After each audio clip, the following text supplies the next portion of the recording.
In recent years, China's dating and marriage market has gone through an unexpected transformation. A new and competitive wave has emerged, not from within the country, but from foreign women. They come from all corners of the world, from the icy landscapes of Russia and Ukraine to faraway places like Iran, Peru, and even cultural hubs such as Germany, Sweden, and South Korea. Their arrival hasn't just made the dating scene more vibrant, it has stirred confusion and even a sense of panic among many Chinese women, especially those still single in their 30s. What's driving this fierce competition? One of the biggest factors is how these foreign women view marriage.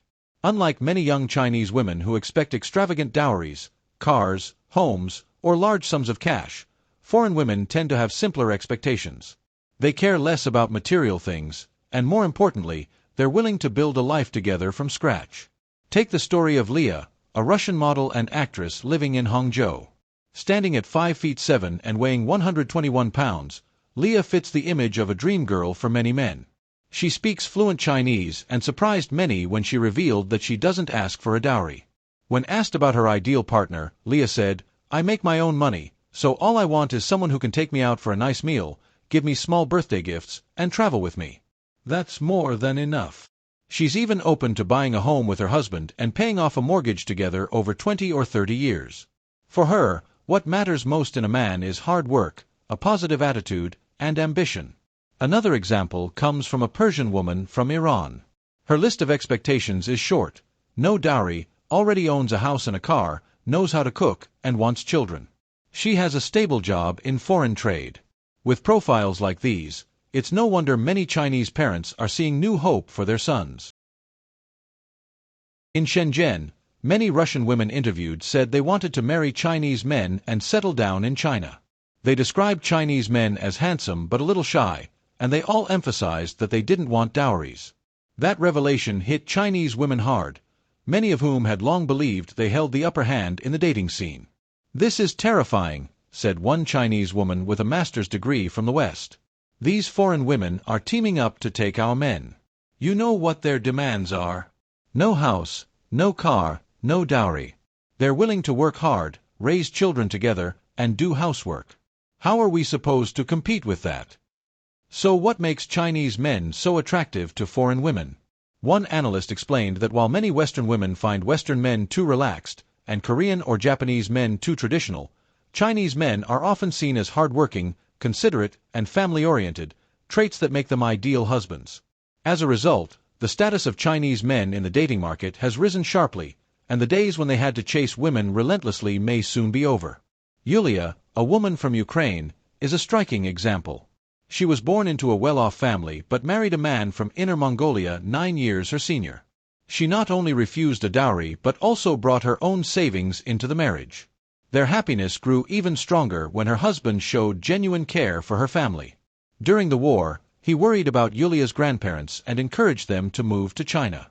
He promised to cover all expenses and care for them in their later years. Once they agreed, he bought them a house and treated them as his own family. Perhaps the most touching story is that of Minaz, an Italian woman often called the simplest foreign bride. She was born into a wealthy family in northern Italy, raised in comfort and ease. At 20, she moved to China for her studies and met Kong Nong, a man from a poor rural village in Guizhou. Through hard work, he became a photographer, and it was his kindness and sincerity that captured her heart. At first, many doubted that a beautiful woman like Minaz could stay with a poor man from the countryside. But she quickly adapted. She learned to plant rice, fish, harvest fruit, and even drive a tractor. She cooked Chinese meals to share with the elderly in her village and became loved by everyone. Today, the couple has 2 lovely children, and Kong Nong's videos about their happy rural life have gained millions of followers online. Some people question her decision, suggesting she moved to a big city for a more exciting life. But Minaz says she's truly happy where she is. She loves the beautiful scenery, the warm community, and most of all, the love and care of her husband. Her life feels peaceful and complete. Minaz's story is a reminder that happiness isn't measured by wealth, it's about emotional fulfillment. This shift has turned Chinese men, once overlooked, into highly sought-after partners for many foreign women. Even when traveling or working abroad, they draw attention from women who approach them directly. A Chinese businessman in Russia shared that during a meeting, a Russian lawyer introduced her daughter, a college student, and suggested she marry him and move to China. At first, he thought it was a joke, until the interpreter confirmed it was real. Then there's Viril, a Ukrainian woman who met a Chinese man online and traveled thousands of miles just to meet him in person. The rise of international marriages has sparked heated debate on Chinese social media. Some Chinese women criticize the trend, accusing foreign brides of disrupting the local marriage market. A few extreme voices even compare it to human trafficking. But many Chinese men welcome the change, pointing out that foreign brides, especially from Southeast Asia, tend to be hardworking, less demanding, and more family-oriented. For young rural men, burdened by the high costs of dowries, housing, and cars, marrying a foreign woman seems like a practical choice. Many families spend all their savings just to arrange a local marriage, so an international one can actually be more reasonable. Despite the controversy, the trend keeps growing. In provinces like Guizhou and Yunnan, many single men have married women from Vietnam, Cambodia, and Myanmar. One Chinese man married to a Vietnamese woman shared, "Only those married to foreign wives really understand the difference. My wife cooks 6 dishes every day for me, and I've gained more than 10 pounds. Vietnamese women are just like others, they have their own thoughts and feelings. If you treat them well, they'll return that with kindness and care.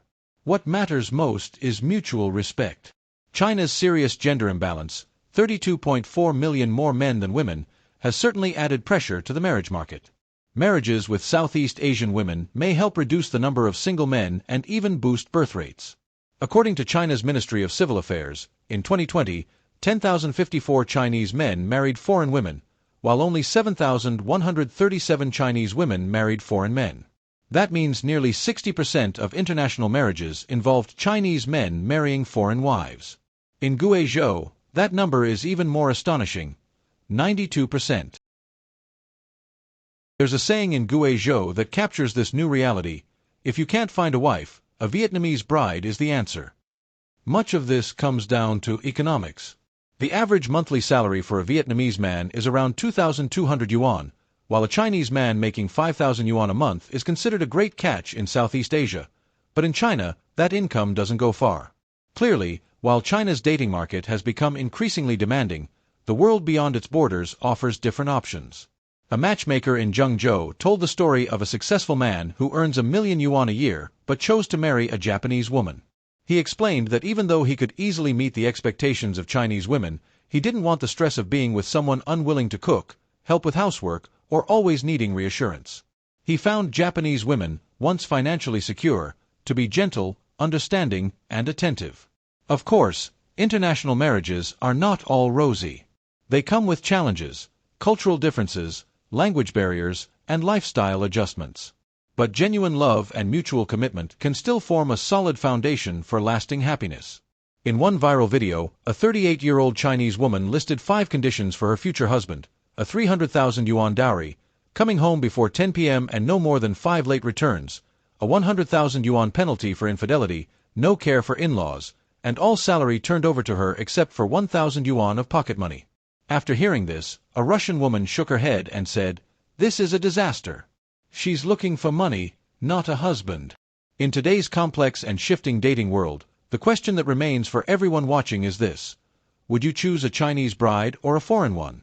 In the end, it's not just a personal choice, it's a reflection of values and expectations that define an entire generation.